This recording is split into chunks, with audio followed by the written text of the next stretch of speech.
In conclusion, we've walked through the entire process of purchasing Dragon Naturally Speaking, upgrading it, and then putting it on our personal computer and then setting it up to use to dictate. We've also walked through the process of setting up Dragon so that it can improve on itself by using tools in the vocabulary menu. And you now have all the basic tools of being able to dictate a document as well as to correct it. We've also looked at how you can take the same technology and use it on your mobile device in much the same way as you can use on your desktop computer. Now, it's virtually impossible to get through everything that Dragon can do in a short setting.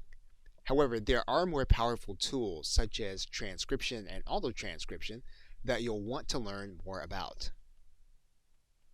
Finally, Dragon allows you to be specific about what it is that you're going to dictate and how it is you're going to have it characterized.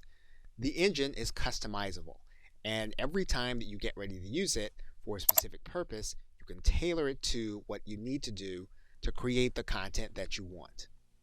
Okay, so with that, thanks, and I'll see you either in another video or in another course.